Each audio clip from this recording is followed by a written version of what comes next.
An Infallible Test by Samuel Davies. If anyone does not love the Lord, a curse be on him. 1 Corinthians 16:22. If you truly love the Lord Jesus Christ, then you earnestly study and endeavor to please him by a life of universal obedience. Love is always desirous to please the person beloved, and it will naturally lead to a conduct that is pleasing. This, then, you may be sure of, that if you truly love Jesus, then it is the labor of your life to please him. The only way to please Jesus, and the best test of your love to him, is obedience to his commandments. This is made the decisive mark by Christ himself. If anyone loves me, he will obey my teaching. He who does not love me will not obey my teaching. John 14:23-24. Jesus repeats this theme over and over in different forms. Whoever has my commands and obeys them, he is the one who loves me. Verse 21. If you love me, you will obey what I command. Verse 15. You are my friends if you do what I command. John 15:14. This is love for God, says John. That is, it is the surest evidence and the natural inseparable effort of our love to God that we obey his commands, and his commands are not burdensome. 1 John 5:3.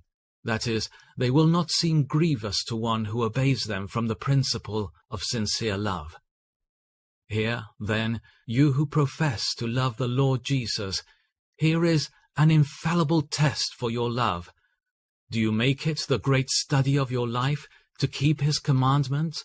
Do you honestly endeavor to perform every duty which he has required, and that because he has commanded it? And do you vigorously resist and struggle against every sin, however constitutional, however fashionable, however gainful, because he forbids it? And is the way of obedience pleasant to you? Would you choose this holy way to heaven rather than any other if it were left to your choice? Your not loving God, if it continues, will certainly lead you to hell. You are fit for no other place. Where should the enemies of God be but in an infernal prison? There is the same propriety in throwing you into hell as in shutting up madmen in Bedlam or rebels in a dungeon.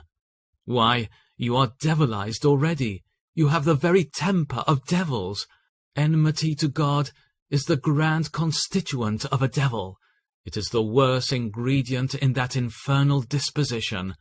And this you have in your hearts, and, as it were, incorporated with your habitual temper. And what do you think will become of you? Judge for yourselves. Must you not be doomed to that everlasting fire which was prepared for the devil and his angels, whom you resemble? If anyone does not love the Lord, a curse be on him. 1 Corinthians 16:22.